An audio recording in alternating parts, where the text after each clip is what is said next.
Hello and welcome to the Just Interesting podcast, the second episode of our seventh season. And joining me today, Robin, is Martin. Hello, Robin. How are you doing? I'm all right, Martin. I think I'm better than you. You've had been under the weather, haven't you? Well, yeah, we were supposed to be in real time recording this yesterday.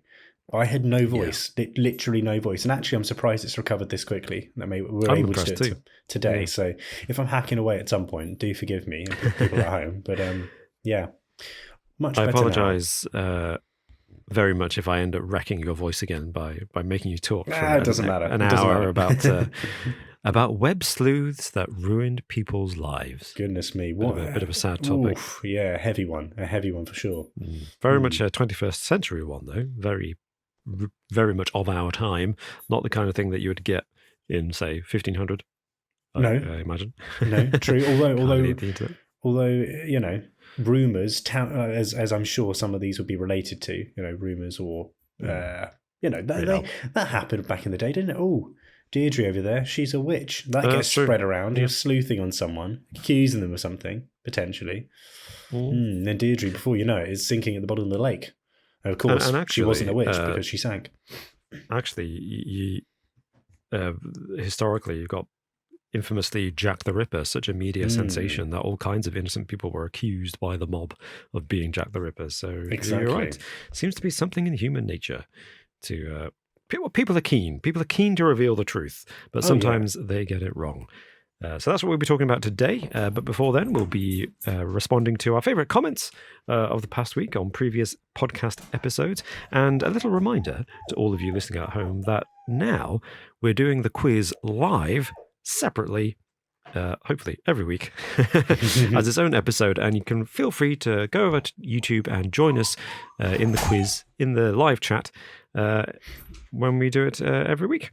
And these episodes for the main discussion will be their own thing and obviously put on a podcast platform of your choice to listen to at your leisure or to watch on YouTube. And of course, if you are watching us on YouTube or on any podcast platform where you can leave a comment, please do leave a comment. Let us know what you think. Share your thoughts and your experiences. And in fact, you may be a web sleuth yourself if you're listening to this or watching us. Let us know if you are and what your particular area of sleuthery expertise might be. Yes. Have you ever done any sleuthing yourself, Robin? You ever been a web sleuth? No, not in that kind of way. Have you? No, I don't think so. I mean, it's sometimes interesting. There's a fine line, isn't there, between looking at the kind of the rumour mill that's going around online, in particular with you couldn't get away from it if you looked on social media in the last few weeks with a certain BBC personality. And there are a lot of people trying to find out the identity of who it is. Yeah. And actually, a lot of names were bandied about that weren't the what's the word? Because there's not like... Culprit, yeah, that's the right word. And in some cases, legal action has been taken already against people online. So you've got to be careful with sleuthing. You've got to be careful. You know, it's funny. Martin actually suggested this topic ages ago. It's on our list of ideas to discuss. And the timing, in a way, couldn't be better because, at least in Britain, it's been in the headlines for the last couple of weeks. A particular celebrity presenter on TV has been involved in a non-scandal, essentially, but serious enough that, as Martin says, people online, these amateur sleuths trying to identify who the presenter might have been involved in this scandal, were accusing, and newspapers, in fact, were accusing the wrong presenters who now are taking people to court for defamation. So, it can get serious. Or saying in the headline, mystery presenter, and then showing a picture of someone who turned out wasn't the person in question. Not connected at all in any way except that they work for the BBC. Yeah, exactly. Anyway, so we might talk about that in more detail in the main discussion. But before that, and before we get to the comments, I've got a riddle for you and for all our lovely listeners. Okay. A riddle, which you almost certainly will be able to solve. Okay. Hope you got your thinking caps on, folks. What kind of room has no doors or windows? What kind of room has no doors or windows? Yeah. Okay. I'll think about that one. You got an idea? Or are you just... There's something in there? Kind of room. Oh, I mean, there's... Okay. Well, let me know what you think at the end of the episode. I shall reveal the answer after the main discussion. Cool. And before I ask you what comments you'd like to respond to this week, Martin, I want to say a big thank you to all of our YouTube members and Patreon supporters who are wunderbare people. They are excellent, excellent folks. And especially big thanks to James, Rashad Najar, Caleb Wilkerson, Kurt Jones, John Baker, Janie, Henny Ruffle, The Super Show Podcast, Nicholas Dill, Emmett Tapia, Ahmad, Peaswad, Josh Chomatek, A Filthy Casual, Simon Workman, and Captain Wonky. Thank you so much for all of your support for all this time, and especially thank you to those named individuals and everybody else who supports us. You don't just get the pleasure of knowing you help keep this podcast going, as well as enabling us to make other videos, some of which sometimes YouTube really wouldn't like us to make.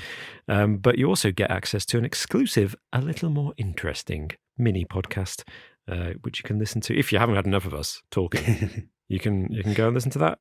And there's now, I think there's almost as many episodes of that as there are of the main podcast. Well over 100 now. For you to listen to, as well as some little behind-the-scenes tidbits, which we like to upload occasionally. But, Martinus. Yes. Before your voice disappears completely with your cold. Incidentally, I think I'm also sniffling a lot at the moment, and my throat's a bit sore. So enjoy the stereo experience, everyone, of coughing and sniffing. It's delightful, isn't it? It's so delicious, isn't it? People accept it in the winter, but it's July. I mean, what are we doing? This is a weird thing, isn't it? Yeah. No Why good. now of all the times? But just apologies. But also, you came here for the immersive experience of being in the room with people with colds. Exactly, and that's what we're here to deliver. What's great is that you get the friendly banter and the chat without actually catching the cold. So, what more could you want? Yeah, exactly. There you go. Are there what comments would you like to coughing away now. I've got a comment from Case Closed 9342 who wrote, when I was in middle school, we had to write a poem, and I wrote a 4-stanza poem on cryptids. So we spoke about cryptids in our last episode. We did, yeah. And they can't remember the full poem, but they remember the first 2 lines. Cryptids, they're so fun. I wish I could get a glimpse of one. So that's a good start. That's good. I put a picture of Bigfoot on it, and the teacher hung it on the wall with other poems. Wish I could find it, and I'd post the full poem in the comments here. Well, if you do, I'd love to see a full poem about cryptids. And I'm sorry, my English, in terms of knowing what a 4-stanza poem is, I'm sure that you know, Robin, but I can't remember what a 4-stanza poem is. What's that? Well, a stanza is just a verse, essentially. Oh, okay. So that's quite a long one, quite a long poem then. Yeah, it's quite a lot. It's got off to a great start, though. In fact, I feel like that could be a fun song. Yes. Fun little pop song. Or folk, perhaps. Yeah. It's folklore. Folk song. Well, if it's a true folk song, it should end with the narrator dying or something. Yes. I feel like that's how folk songs always end on a sad note. It tends to be someone dying, or the woman they love never coming back. Oh, that's right. Yeah, that could be. They were eaten by a cryptid. That's what happened. Indeed. I'm sure that's how it ended. I've got a comment from the same episode about mysterious cryptids that might actually exist from Michaia Baron. I think that's how you say the name. It says, the next cryptid episode, Robin the British Con, Martin's dog, and the Riddle trophy. Which I think that's funny. The Riddle trophy, it does exist. It's just, Martin's the only one who knows where it might be. Yes, the mystery trophy. It's what's the game called? The Crystal Maze. It's like that. Oh yeah, it's like that with one of those. Where is it? Yeah, you have to collect them all. Yeah. I've got a comment from Ruzy J who writes, we spoke about Vegemite amongst other things and your hatred for Vegemite when you tried it, Robin. And Ruzy J says, I've never tried Vegemite, but being Dutch, I love eating salted licorice. And it pains me to hear that most people from other countries can't stand it. Then again, I've been to Utah where they act like root beer is actually just something people should drink out of free will. So maybe licorice is like that, an acquired taste. And I was thinking this. I like some weird flavored things, but salt licorice actually did catch me by surprise. When one of our that was a concept. Oh, you knew about it before. I'd never heard of it until that comment. Yeah, no, yeah. Our good friend Sam, who was on, used to do the 101 facts. He bought some salted licorice back from Sweden. And it was, I mean, it's seriously acquired. But I think I would grow to really like it. I think I would grow to really like it. But it's incredibly salty. It's not like it's lightly dusted. It's like... Right, intense. It's been like infused with salt as opposed to like salt, Wow. scattered over it. Yeah. Well, it's like sweet sours. I'm not a big fan of sours. And they're sweet. It's just not my thing. It's not a taste that I like. So I guess salted licorice makes sense. As it happens, I hate licorice. Oh, that's and I can't see why you'd add salt to it. No, it makes it definitely more acquired. What are there any weird things that are an acquired taste that you actually like? That you're like, most people don't like this, but I do. I can't think of anything. I'm fairly boring, I'm afraid. Like so all the things that people are like, that's an acquired taste. You'd probably be like, no, don't like it. Like, do you like anchovies? No. Do you like olives? No. I'm really boring. I don't like all these things. I really like those two. Those two things actually we both really like. So maybe I have. I will eat olives now. They're not so bad. I can't eat them. But there was a time in my life where I couldn't bear the thought of them, or couldn't have anything that had touched olives. You know, they put olives on pizza sometimes, and I always peel them off and I'd eat the slice without the olives, but it still tastes like olive. Olives. Yeah. Me and my brother have got this rock. I don't know where it came from, but we got this long-standing. I guess it's a joke now, but it was each of us who said that we didn't like olives when we were a kid. Yeah. And so we're both like, no, I liked olives. You were the one who said you didn't like them. I loved them when I was a kid. You hated them. And we both this thing that we liked them, but the other one of us hated them. So I don't know where the memories come from. I think it was like, must have been when we were like, maybe even like 4 or younger. It dates back to... And this argument has been going on for 25 years plus. Wow. Yeah. So we've both got this memory of each other hating olives, but us loving them, which is very strange. We probably just both like them, right?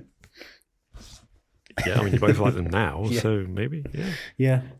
It's a source of still a source of argument. You know, usually whenever we meet up, actually, whenever olives are involved in any conversation, it comes up. It's like, well, you hate you them, actually have arguments about like, insisting that you were the one. Yeah, like, let's order a pizza, and but you're not going to have olives, are you? Because you hate them, and you always have done. No, you were the one who hates. It goes like that, and then continues for a while. It's the only thing we ever argue about is olives.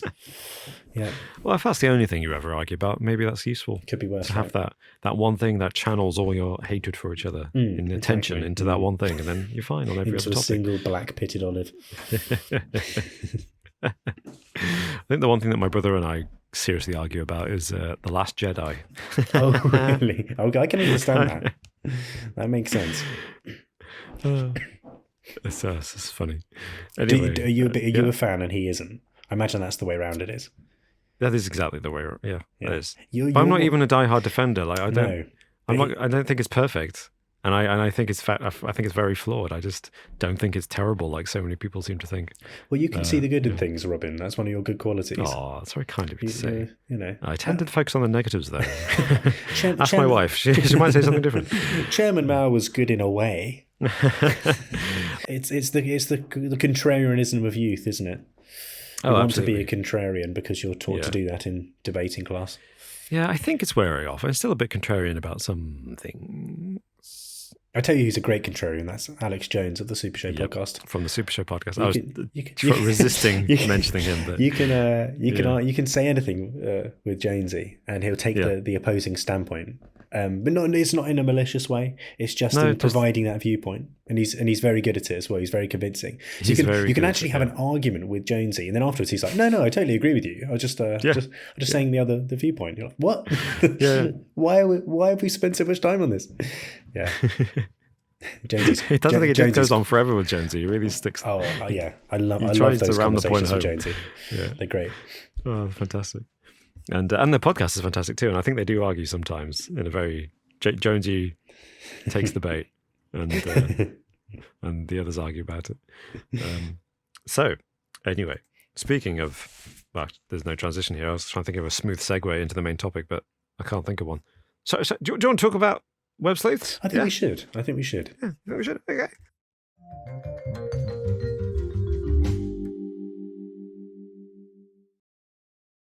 Times that web sleuths ruined lives. Ooh. Well, before we get stuck into the nitty-gritty, it might be worth just explaining to anyone who doesn't know what we mean by the term web sleuth. And by that, we mean an amateur detective, a normal member of Joe Public who is passionate about a particular mystery or crime and uses the power of the internet, because we live in the information age, to solve said mystery or crime. And sometimes they get it right, sometimes they get it wrong, and when they get it wrong, it can have serious consequences for the individuals that they name as the culprits or the suspects. Yeah. And that's what we want to talk about today. So this isn't, for the record, I think, this isn't intended to be a kind of tirade against the concept of amateur sleuthing, because as much as professional police forces might be frustrated by amateur detectives, members of the public who are passionate but a little misguided because they don't know the correct procedures for investigating a crime, nonetheless, I'm sure there are dozens of examples of where an ordinary member of the public has helped the police solve a crime in a really significant way, or especially when that case has been closed.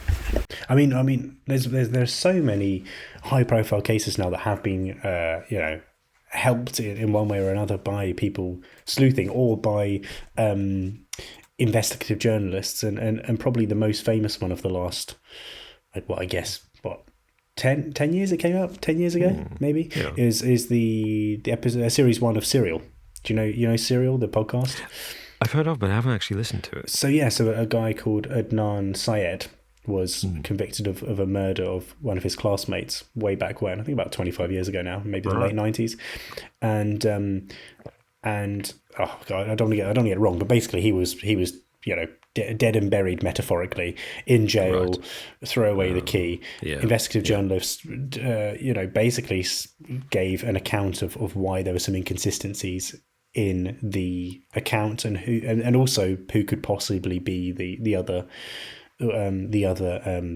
suspects, which is often the case in investigative podcasts, which often causes some issues when we name a few suspects and people jump on a bandwagon with a particular suspect.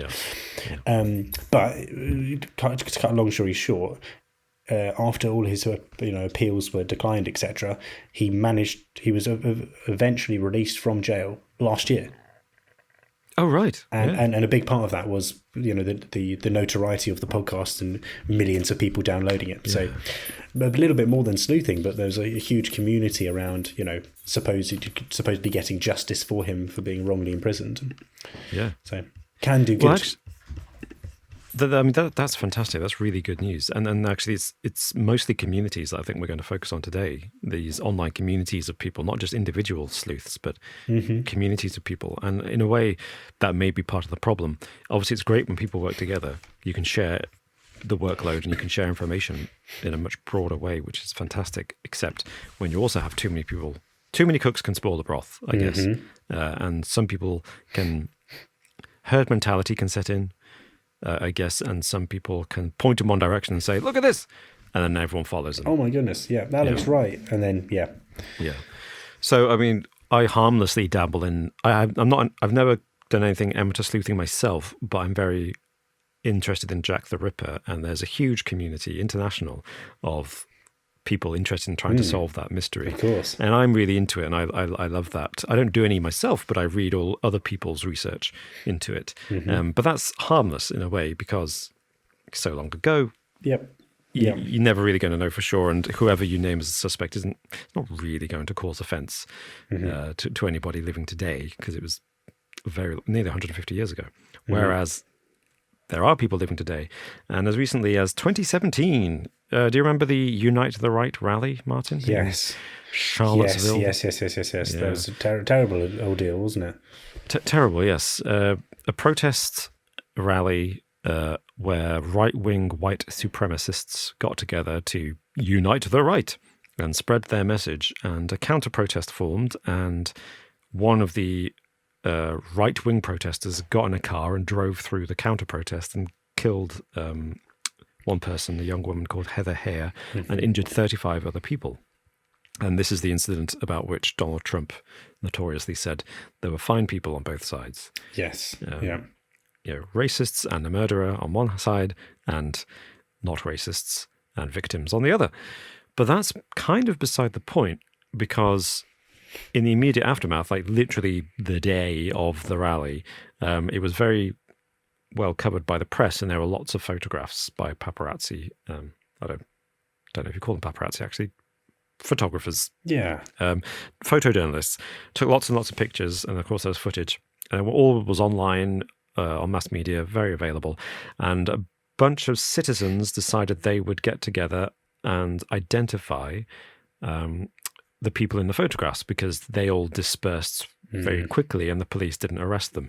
Partly because I think you do have the right to protest, but mainly because they just got away too quickly. And the police were distracted by the murderer who drove his car through a crowd. So it was mostly focused on Twitter, actually, was the forum through which most of this investigation took place. And one of the people who was of particular focus of the amateur sleuths was a bearded man wearing an engineering T-shirt from the University of Arkansas. And there was only one photograph, I think, where he was visible, but his face was a bit blurred. However, he looked like he could be identified, and the T-shirt would be a clue. So people online identified him as Kyle Quinn, who's a professor of engineering research at the University of Arkansas, about 1,100 miles away from Charlottesville. Right. So he could have traveled there, and certainly the man in the photo was wearing an engineering research center T-shirt from the University of Arkansas, so he must have had some connection to it. But Kyle Quinn, the professor, was absolutely at home there. In Arkansas. He had witnesses. He was with friends and family on the night of the Charlottesville protest.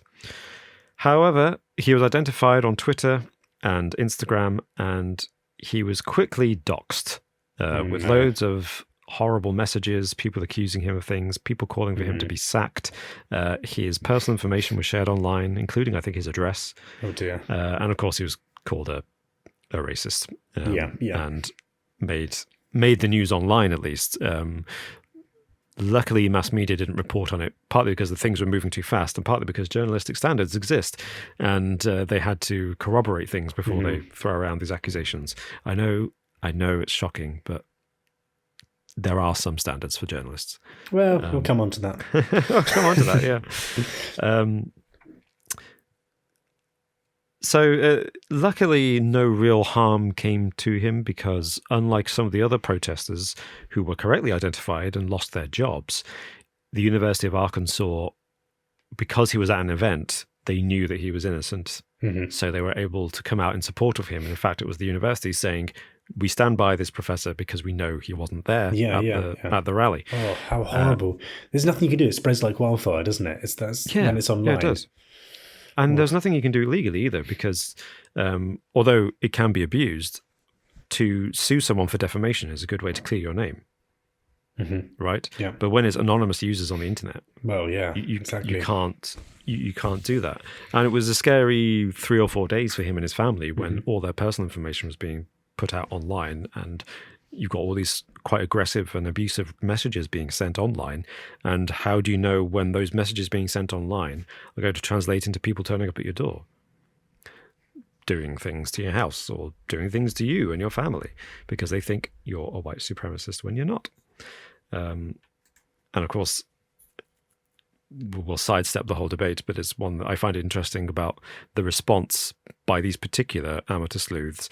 Obviously, it's a very emotional thing because they're reacting to racism and white supremacy. Of course, yeah. But of course, it's always that fine line between, we should be tolerant except of intolerance. And then it's like, well, when does your intolerance of intolerance become intolerance in and of itself, and should be pilloried? It's a great example of where people can go too far by trying to do the right thing, in my opinion. Yeah. But yeah, so that's my first example. What's yours, Martin? Wow. So mine relates to a really, really serious event, and actually another what you class as a terrorist event, the Boston bombings. So April 2013. I'm sure that people know about this, but 2 pressure cooker bombs exploded near the finish line of the Boston Marathon, and 3 people were killed immediately afterwards, including a young boy. So really, really sad, and of course, lots of other people were severely injured, and it was a horrible, horrible ordeal. Of course, in the aftermath, they didn't know who had carried out the bombings. And so it's a big police manhunt. And of course, people got online and were looking at the footage from the CCTV cameras from around the area. And groups, as you mentioned, there's various sleuthing groups, but one on the website Reddit called Find the Boston Bombers was created, where people could discuss information and look at what's going on. So the source of where this particular incident came from isn't known which user it came from, but there were various people participating in this with their theories flying about the place on who could have done it based on the footage that they saw. And this is where the name of Sunil Tripathi, who was a student at Brown University, an undergrad, comes into this story. So Sunil hadn't been seen since March 16th, and actually had been reported missing by his family, and had left his phone and his wallet in his student accommodation at the time. And so his family had set up pages on social media, on Facebook specifically, and also I think they posted a video on YouTube as well, urging people to try and find their son. And the sleuths on Reddit got wind of this person who hadn't been seen, and looked at the footage and cross-referenced the two, and then it quickly became a thing that Sunil was one of the Boston bombers. That became kind of hearsay on this subreddit, and you know how it is. It spread like wildfire. And by the Wednesday after the bombing, on April 17th, 3,000 people had joined this particular subreddit. Wow. And then it only grew from there. So the FBI had released the image of the suspects. Sunil's name was being bandied around, and he does resemble, like, if you look at the Boston bombers, he resembles the younger of the two. And soon after that, the Tripathi family started getting phone calls. They started getting angry messages on the Facebook page where they're looking for their son. This Facebook page that's dedicated to finding their son who had gone missing almost a month earlier. And so we were talking a little bit earlier about media codes of conduct and ethics and standards. But this Reddit subreddit caught the attention of a BuzzFeed reporter who shared a tweet naming Sunil as the primary suspect from his own account. No. I won't name and shame him because I don't think I need to, but that happened. And then from this, that reached more mainstream news outlets. So people from Dig, Politico, Newsweek, NBC, and BuzzFeed were basically saying that he was one of the suspects. The police really blew up. Yeah, the police were looking for, which is pretty bad. Of course, it turned out that Sunil, if anyone knows, wasn't one of the Boston bombers, who actually went on like a rampage, killed a policeman, and had a shootout in like a residential area. And then I think one of them was killed then, and then the other one was found under a boat in someone's back garden, I think.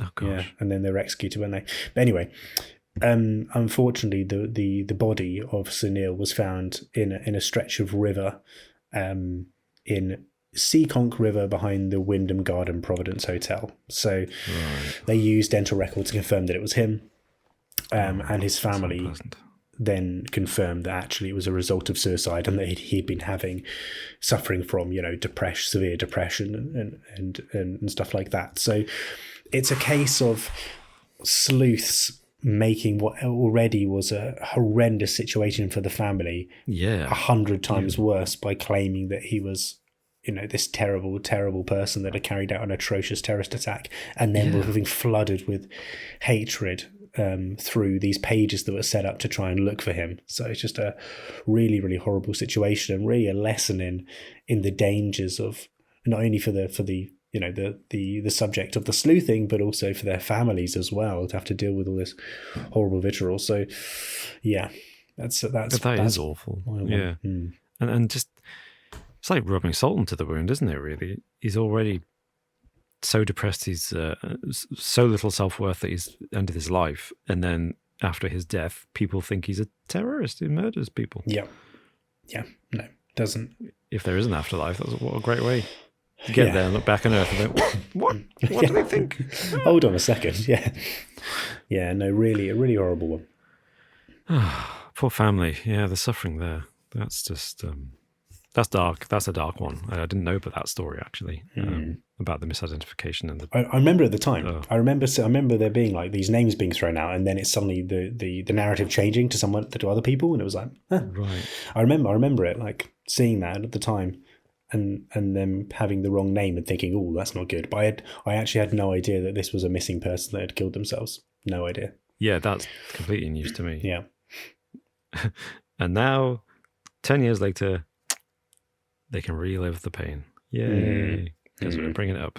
No, I'm joking, of course. As in, well, I'm not. Oh, dear. You know what I mean. Thank you. Thank you for bringing that to my attention. Thank you. Luckily, I don't have anything else that's that dark. Okay. Probably for the best. I do worry that there must be some examples out there of people who've been living and depressed and then accused of something that's caused them to end their own lives. I feel like that must have existed. I mean, in a way it has. I mean, we know there's the great scandals of, say, the Victorian era, where, the nobility has been accused of murder or an illegal act at the time, such as homosexuality, and then they've ended their own lives, and actually, obviously, there's nothing wrong at all. But Jeffrey Epstein? That wasn't what I was thinking of. He was accused of something and then ended his own life. Yeah. Or both of those could be false.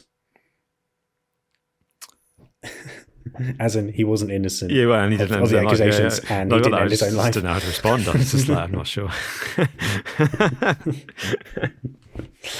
What happened to what's her face?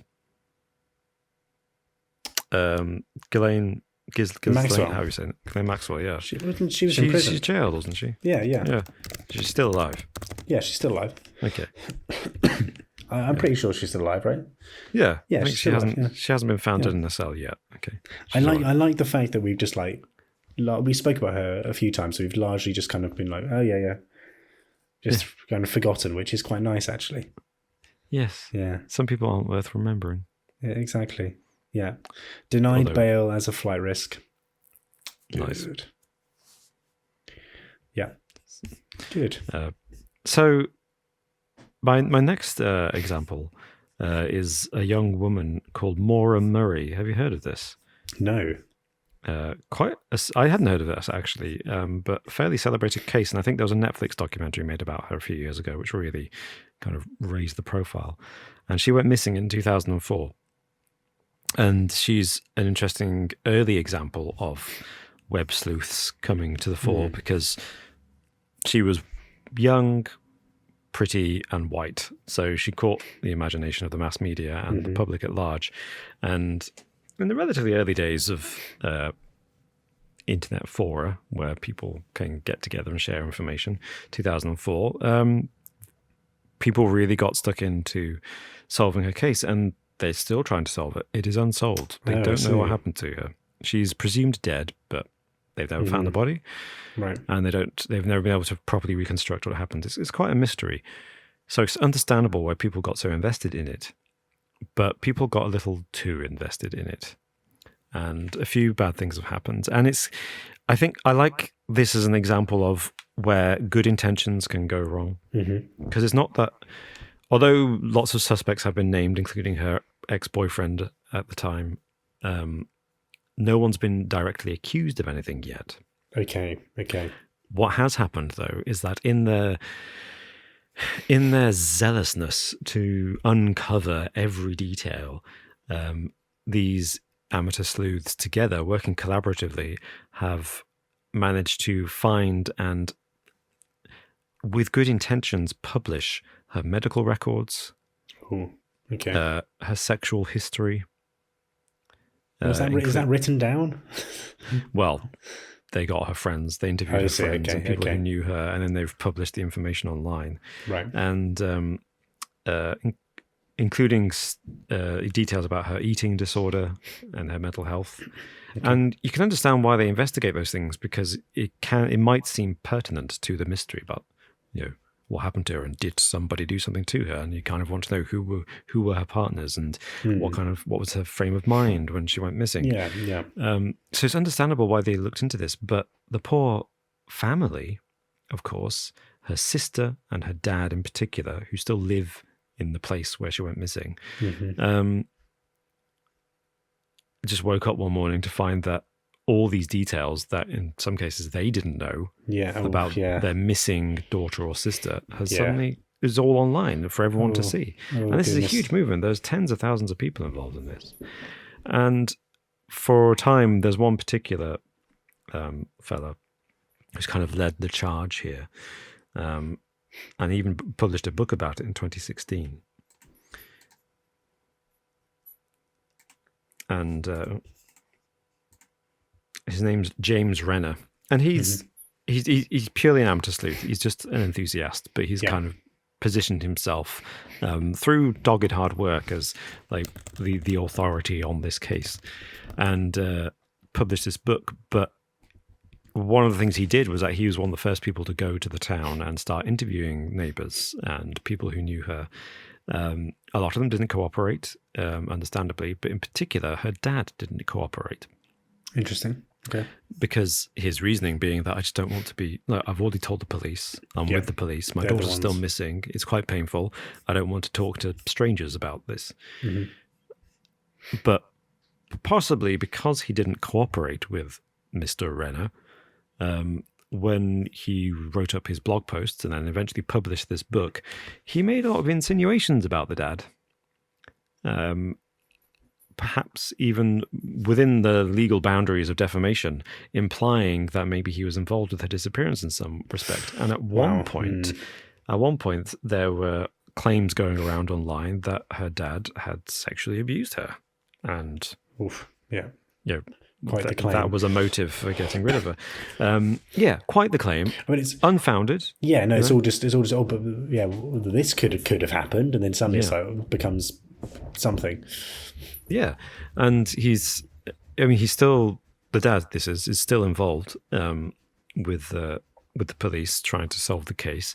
But for a time, tensions were very high between this group of amateur sleuths with an earnest intention and the family members who just partly want to move on, get over it, and partly also are being accused of these horrible things. Yeah. And back in 2019, Twitter introduced a new privacy policy that allowed interested parties to request the removal of Twitter posts that breached privacy standards or whatever.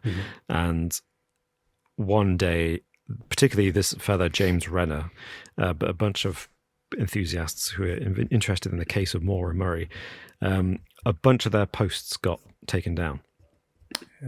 By Twitter, and they immediately responded and said, there's all these people, including her ex-boyfriend, who we name as suspects. They're trying to cover it up and look at the suspicious behavior. They're taking down all these posts where we're producing evidence that links them to the disappearance.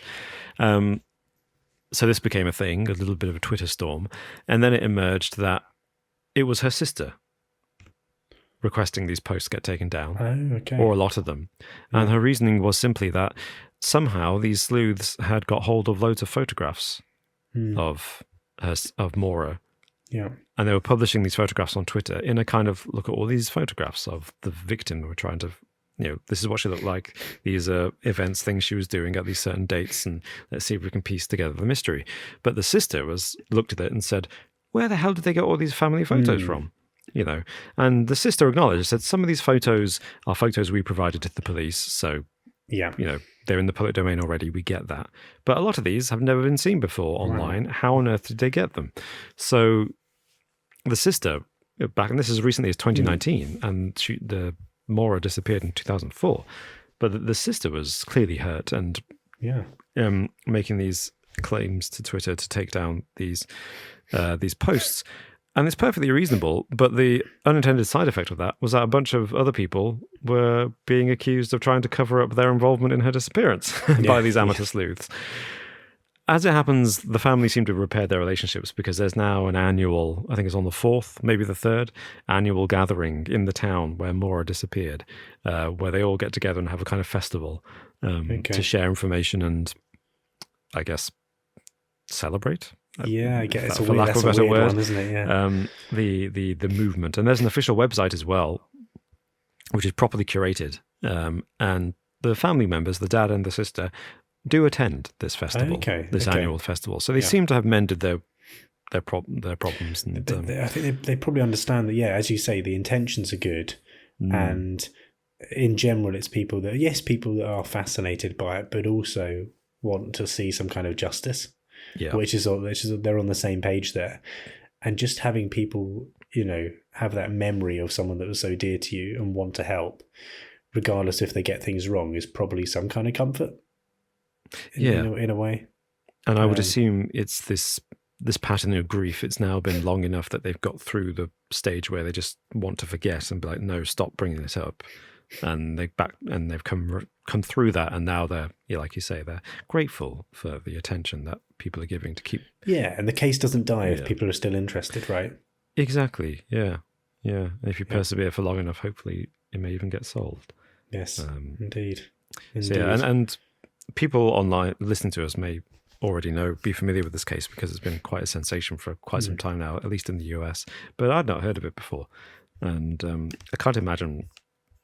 Similar to the Boston bombing case, being the family and just waking up in the morning and not knowing what people are saying about your relative who's missing, and then as it turns out about yourself. Yeah, I know. It's just like I would find that I can imagine that being an incredibly anxious and stressful experience because you're already in a terrible place, and then you go to bed not knowing what you're going to see on the internet in the morning. I guess it's a tough one though, because statistically, as you said, investigating the ex-boyfriend, family members overwhelmingly, or ex-partners, but partners or ex-partners, and then family members are overwhelmingly the most likely people to have done something. So it's like it's not unfounded that people go to them as the key suspects when they're sleuthing, because statistically they're most likely to be. But it causes the most harm if you accuse someone who is so close, if they didn't do it, right? Yeah. No, that's it, and that's why I find this interesting, because I think this is a great example of people who mean well and just don't think about the consequences because they don't have professional training or professional standards that they are required to meet. They're just amateur sleuths with good intentions and insufficient experience in how to properly present a case before you make your accusations insinuations, as well as unintended invasion of privacy. Yeah, true. I mean, the kind of the opposite of that was the John Benet Ramsey case, when the police were so scared to accuse the Ramseys of potentially killing their daughter, even when you look at the evidence and it's like, oof, okay, the ransom note was written in potentially the handwriting of the mother, quite possibly, and other bits and pieces too. There wasn't any form of, it looked like there's any form of break into the house, not an outside intruder. So it kind of narrows it down to people that knew the house intimately. So there's the opposite, where if people don't look at close members, they can miss that opportunity. It's tricky, isn't it? And it's kind of, It's a famous case in the UK, but Madeleine McCann, for example, it's a case where it's still open, still unsolved, but it's really been the family of Madeleine McCann have driven that case. The police would have abandoned it years ago, just left it unsolved. But they're still trying to find out what happened to the little girl, Madeleine McCann, when she went missing in Europe. I mean, they've got their prime suspect, haven't they? They do, which is remarkable. But it's taken, I think it was German police, wasn't it? Identified the suspect. But she went missing in Spain or something, was Portugal. it? Portugal, sorry, yeah. And of course, because she was a British citizen, the British police were involved. But an international effort here to try to identify what happened to the girl and who did it.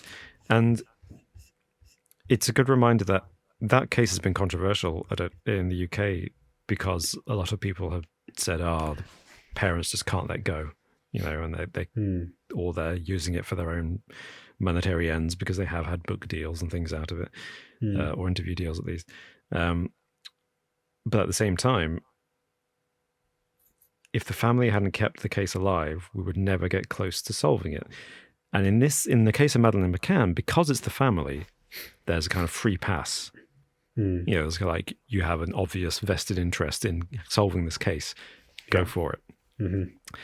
And so my question would be, what's your opinion on the line? Where do we draw the line in who is allowed to investigate and bring claims, who isn't a professional assigned the task? That's the thing. Most sleuths are there for the entertainment value, right? That's where the line is. It's like, this is affecting real people in real life, and often has really tragic, especially when there's missing people.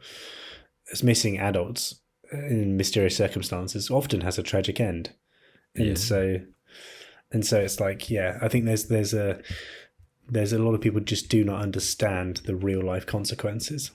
I think that's the issue. But I mean, everyone has a right to be able to have their say, but it's just as soon as that becomes accusatory or gets back to the family or those in closely related and has those real life consequences, that's where it's tricky. But I guess there isn't really a line. You can't say you can't look into this as a sleuth. You got to, you can look at the information yourself online. Yeah. But there's should there be a gatekeeper? Should there be some system in place that allows or that vets the theories and the evidence put forward by amateur sleuths? Yeah. I guess the question is just, would that be self-regulating within the community? Should there be the equivalent of moderators who are like, don't be ridiculous. We don't want that kind of content around here that's just purely speculative, conspiratorial. I mean, I'm sure there are. I mean, at least you mentioned the Reddit one for the Boston bombers. There must have been. But clearly in the case of the Boston bombers, they failed. The moderators did not succeed. Exactly. So how do you... Yeah. I don't think you can. With the way that the internet is today, it's very difficult to put a lid on these things when people get the ball rolling, it's right? Like Pandora's box. Well, if there's interest in it, and it starts moving in a certain direction, it's very hard to stop that momentum, even if the direction's definitely wrong. What do you think? I think there should be I agree with everything you said, and I think ideally, there should be some moderator or gatekeeper who filters all the trash from the genuinely potentially useful stuff. But I don't know how on earth you enforce that, because as we know, the internet is the Wild West. It's just not a place that, try as they might, it's not a place that governments or any kind of law enforcement can easily control. And I think that's a good thing that they can't control it overall. I think the net benefit of the freedom of the internet is, it's a net benefit. But this is a great example where the problem with the internet is that not only can bad actors cause harm, but well-intentioned actors can cause harm. And I just don't know how you solve it. And I wish we didn't have to live in a world where it was like the flu, where you just have to accept it as a fact of life. I was about to sneeze when you said flu. You should have done it for dramatic effect. That would have been great. Yes. So, I agree with everything you said. And yeah, there's clearly a line when it starts to cause harm, but can you stop it before it causes harm? Because it's all about sharing information, and you don't know what information someone's going to share until they share it. And then once they've shared it, it's there. It's out there in the open for people to disseminate and act accordingly. Do you reckon Alex likes a bit of sleuthing? Yeah, it's what he's doing now, I imagine. He said he was ill, but now he's actually just sleuthing. He's out there, out in the street. Well, I mean, to be fair, he did spend the weekend dressed as a pirate, so he did actually. It's one step. And you know what? Our listeners can make up their own minds about whether or not you just told the truth.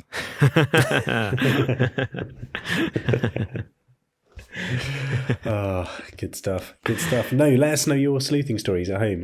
I'm intrigued to know if there are any sleuths out there among you, and you know what the wildest theories are. The most ridiculous theories would be a good one to hear of. Some of those we were like, come on now. Yeah, what's your favorite theory? What's your favorite unsolved mystery and favorite theory as a potential solution to it? Let us know in the comments. And ridiculous ones as well that are just so stupid. Yeah. And feel free to tweet at us too, at JInterestingYT, or I'm at AllTimeRobin. And I'm at MartInteresting. Yeah, follow us on Twitter, or maybe we'll set up a Threads at some point too. That seems to be a thing now. Yeah, that's a thing, isn't it? That's a thing. Twitter's going to the dark side. As an aside. No, we can talk about it another time. We'll talk about it another time. Sorry, we'll do that. Would you like to know the answer, the solution? Yes, indeed, what to was the it mystery again? of the riddle. It didn't immediately come to mind, so... Okay, well, I'll read it again, and then maybe something will pop into your head. Okay, right. What kind of room has no doors or windows? Not quite a room. There's going to be a play on the words with the word room, isn't it? Yep, you're on the right tracks. Room, bedroom. Bedroom, no, it does. Living room, that does. So it's not going to be in a house, is it? It's not going to be a house room. In fact, it's not going to be a room at all. But I don't know what it is. Something room. It is a mushroom. Oh, of course it's a mushroom. Yes. I like mushrooms. Done. That's why I chose that riddle. That's nice. I like that one. That's good. Oh, thank you. That's good. It's kind of, it's dumb, but it also makes sense. It's like, Yeah. Like, I can't remember what is it? What nut? What nut? It can't be what nut has a hole in it. That's too obvious. What nut has a hole in it? Donut, yeah. Okay. A ring donut, I don't think that's, at least. Yeah. Some don't. Some donuts are just bowls. Indeed, they are. That's true. Although, what's that definition of a hole? Because if there's a filling, there's a hole where they inject the filling, but that's then filled with the filling. So is it a hole? No, that doesn't count, does it? No, okay, just checking. No, always, no. The hole has to have an exit wound, Robin. All right. Well, thank you so much. Thank you, Martin, for your great, terrifying, and sad story. And yours, slightly more uplifting actually. The second one. It was good. A little bit more. Yeah, it had a bit of a happy ending. I think so. Yeah, they reconciled for now, at least. And thank you all for listening. Thank you all for joining us, and thank you all for your wonderful support, especially our Patreon members and YouTube members. Thank you, and we'll see you next time. Hopefully, next week we will have both a live quiz and a normal episode. Awesome. Of course, we shall have a Patreon and YouTube member exclusive, a little more interesting for you very soon. Ciao for now. Bye-bye. See you next time.